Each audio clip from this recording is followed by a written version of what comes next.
Bonsoir à tous et à toutes. On est très heureux de vous accueillir pour cette 16e édition des Entretiens de Valpré. Il est urgent de prendre le temps, et là on l'a complété avec la fin de la phrase qui est « même en politique ».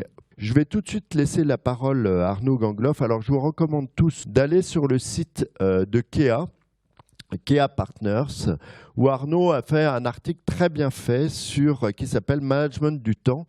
Quand l'entreprise inspire les politiques. Et alors, Arnaud, je vais vous laisser la parole pour un peu nous planter le décor sur la façon dont vous voyez, vous travaillez plutôt pour les entreprises, dans le monde de l'entreprise. Et je voudrais savoir un petit peu, vous, quelle est votre vision, les conseils que vous pourriez donner pour gérer le temps? La question n'est pas tellement de prendre le temps, la question c'est d'appréhender les temps. Il faut savoir jouer de ces différents temps. Et en matière de changement, d'évolution et de transformation dans l'entreprise, le défi est plutôt dans cet équilibre à trouver entre ces différents temps. Alors, le temps court, moi, ce que je constate, c'est qu'il a mauvaise presse. Pourtant, il a plein de vertus, ce temps court. Il a plein de vertus parce que le temps court, c'est l'énergie. C'est la spontanéité, c'est l'événement. Il faut savoir, dans le monde d'aujourd'hui, s'appuyer sur ce regard des événements. C'est aussi une source de tension. Et en matière de changement, la tension, ça a quelque chose de vertueux. Donc je pense qu'il y a cette question du temps court qu'il faut savoir respecter peut-être plus et éviter de faire trop de procès d'intention. Et puis à l'inverse, il y a le temps long. Et le temps long, on ne l'aime pas non plus tellement. On prône le pragmatisme, la réaction à court terme. Et cette vision du long terme, elle peut paraître un petit peu molle, un peu passéiste. Or, le temps long, c'est le temps de la transformation silencieuse, c'est le temps de la transformation du collaborateur, on aura l'occasion d'y revenir, certainement du citoyen.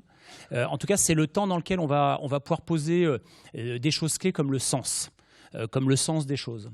C'est un point qui est important, c'est de comprendre cette complexité. Je pense que chez Kea, on pousse autour de cette vision de la transformation 3 idées fortes, qui est de dire cette complexité, il faut l'intégrer, il faut l'accepter, et il faut avoir l'humilité de la regarder telle qu'elle est, et savoir travailler avec l'ensemble des parties prenantes, le politique étant un des éléments de cette partie prenante. De quelle façon les politiques, la cité, comme on dit, pourraient s'en inspirer ou s'en inspirent déjà? Un ministre est sous les feux de la rampe. Et un ministre, il a besoin, il est sollicité, il a besoin de prendre des décisions visibles et des choses qui vont intéresser le public, intéresser la chose publique. Et là, il a besoin d'être, encore une fois, pas dans la réaction, mais dans l'action rapide. Parce qu'encore une fois, c'est des sujets, dès qu'il va les mettre sur la table, ça va mettre beaucoup d'emphase. Et je pense que ça, je reviens sur cette idée du temps court, c'est bénéfique. D'accord ? Avoir des réflexions comme le ministre actuel sur les programmes, sur l'évolution, ça intéresse le grand public et il faut savoir avoir ces discussions rapides, courtes. Il y a des choses qui profitent du court terme et il faut savoir s'appuyer dessus. Et puis il y a des choses qui sont plus dans la transformation de long terme, dans lesquelles il faut travailler le sens, il faut développer la capacité d'initiative et d'entrepreneuriat des acteurs pour peu qu'ils comprennent là où on veut aller. On le voit avec le Grand Paris, est-ce qu'on n'est pas condamné à faire du stop and go tous les 5 ans?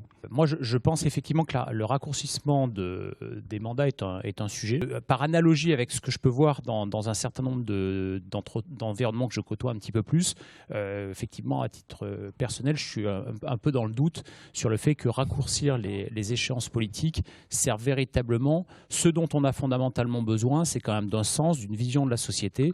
Eh bien, on va remercier le général Chaussade, le ministre, le consultant. Merci infiniment. On peut vous applaudir, je crois.